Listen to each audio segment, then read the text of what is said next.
Morning. This is a video for Lizzie. So it's showing how I stitch the hair into the Topsy Turvy Mrs. Claus, Santa Claus, okay?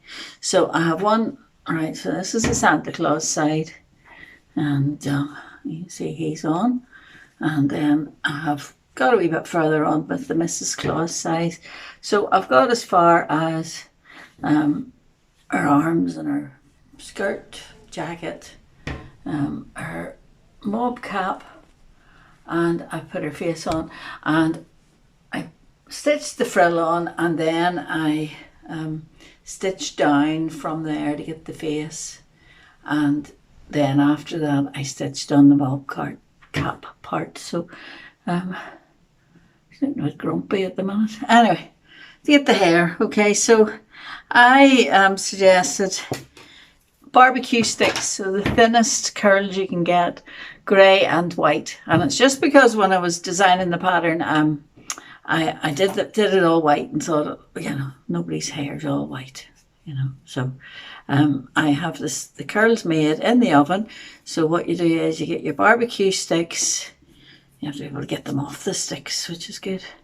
You get your barbecue sticks, and you these ones are well jammed.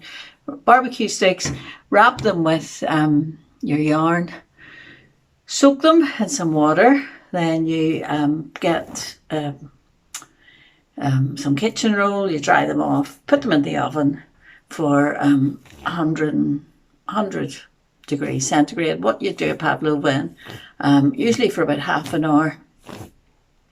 And whenever the curl, what happens is the curl won't drop out. That's them curled for life, okay? So that's how you prepare your curls, and you don't need that many for this stall, really, you know. So a couple of sticks and a grey one as well. So these are ones I tend to do like a big pile together, you know. So I would do different colours and prepare a whole lot of different colours, different widths. So for a looser curl, you would probably want, you know, like chopsticks. These are barbecue sticks, you know, the ones you get £1 a packet. Quite fine, you know, but chopsticks gives you a fatter curl.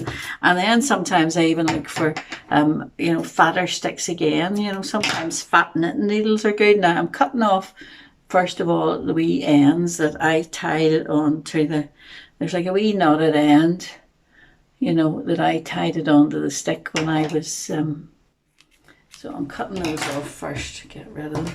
And all you have to do is you have to put a row of curls round the back.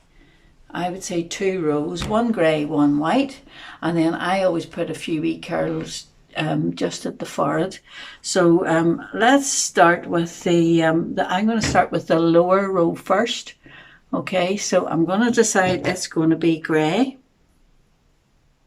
So you're not going to work with big long pieces, you know, so I'm going to have a piece sort of, I don't know, not too long.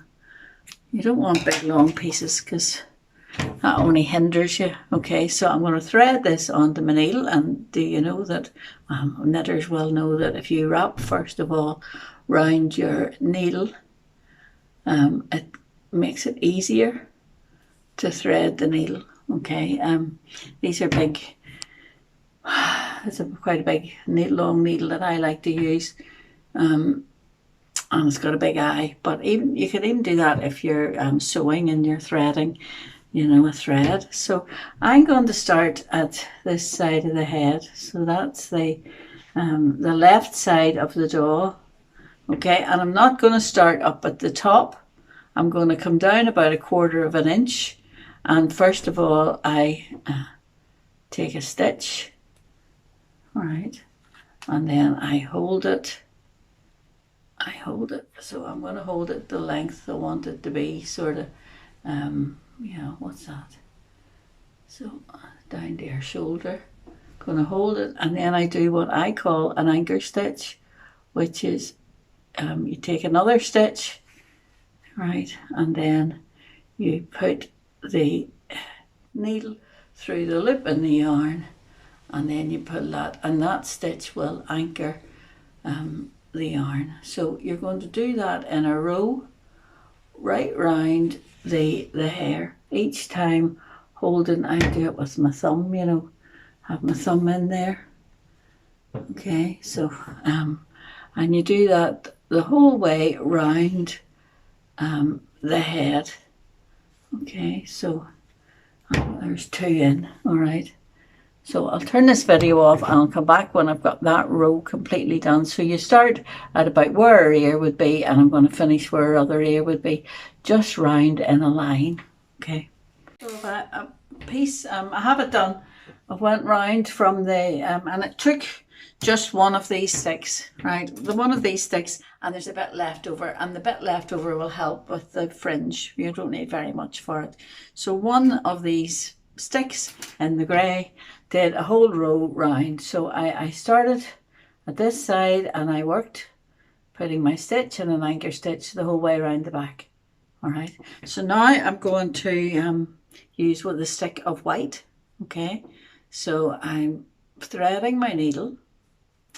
All right, and with the stick of white, I'm going to go as close to the mob cap, underneath the mob cap, as I can, and I'm going to do the same thing. I'm going to start at one side. I'm going to take a stitch and then an anchor stitch, and I'm going to work my way round with the white, but as close to the mob cap frill as I can. So can you see where it's harder to see with the white? You see there's a 1/4 of an inch gap, but I'm going to work my way around, and I'm going to work my way around the whole of the cap until I get to the other ear. I'll go and do that. So it's a stitch and then an anchor stitch. Okay, so the whole way round along the edge of the cap. So I did a row, anchor stitch and curls right close up. So I had the row of grey about 1/4 of an inch down, and then round about just under the mob cap I did a row with the white. Okay, so whenever you muss it all together, you know, you'll get like a variegated look. But while I was at the white, I went along the fringe at the front, and I put about 4 of the same stitches. It's a bit shorter, you don't need as much, and then I put 2 grey in there just along the rim of the cap at the front. Now when you get to this stage, it looks a bit of a mess, but I'm going to take my scissors to it now, and what you do is you first of all cut out your loops. So you've got loops in there that you would have created, so you're going to cut out all your loops, and so cut out all the loops. See, you've got loops that's created, so I'm going to cut them out, and then once they're all done, once all the loops is all done, I'm going to give her a bit of a hair trim. All right, so you don't need the hair to be, I'll show you in a minute. I'll get the loops cut out first. Okay, so you cut out all the loops from right round the fringe and everything. A couple of wee loops in there, and right, I think that's him. And what I do is I run my fingers through. And when you run your fingers through, you'll see I've caught my finger in a loop. So then I can cut that loop. Okay, so I've caught my finger in another loop. So I do that, I turn the doll upside down, and I run my fingers through the hair, and any loops that's there, I cut. Okay, so because sometimes you can't see them. Sometimes they're, they're sort of like hidden, the wee loops. But if you run your fingers through, it also helps. It also helps sort of amalgamating the grey in with the white whenever you run your fingers through. So, right, so I think that's my loops more or less cut out. Right, so I've cut all my loops, but as you can see, you know, we've got long pieces, short pieces, whatever. So I'm just going to give this doll a trim. I'm going to cut them all. I don't sort of pull them down because I don't want my curls to be, you know, bounce up and be too tight. So I just give her a rough cut. Give her a rough cut round. Alright, so I've given her a rough cut. You see, she looks better already with the hair. Alright, so I've given her a rough cut. And then I'm going to trim her fringe because her fringe is too long. I trimmed my own fringe this morning because I was coming on to this video. So, anyway, so I'm going to give her I don't want her hair to be over her eyes. So, as you can see, so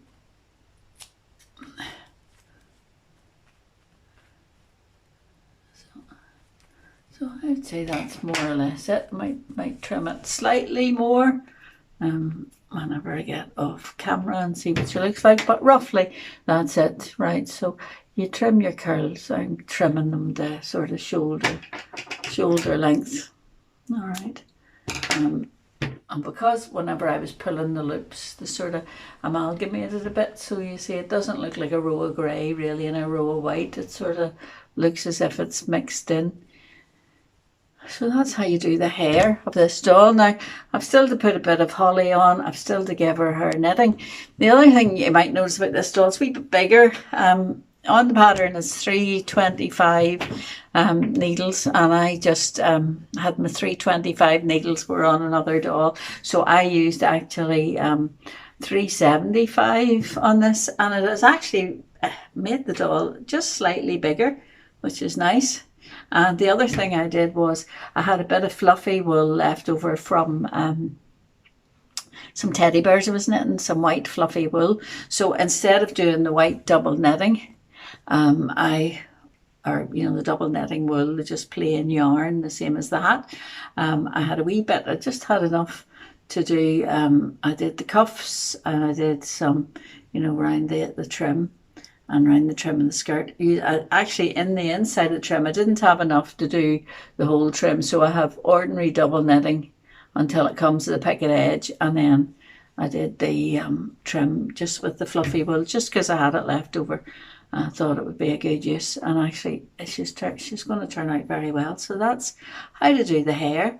I've still got the Santa side to do, the legs and his beard, and I've got a wee bit of fluffy wool I've got for the beard and a wee bit of fluffy wool for the hat. It's Mariner's Moselle, and I happen to have a couple of balls and I made a teddy bear. So I hate using. That's the handy thing about making toys is you can use all those little pieces that's left over, those little scraps sort of come in handy. It's a good way for using up leftover yarn. So there you are. I hope, Liz, this helps, the hair, and I think this will be a nice doll when it's finished. So, okay, this is Tuesday, I don't even know what date it is. So, have a good day and happy knitting. Bye.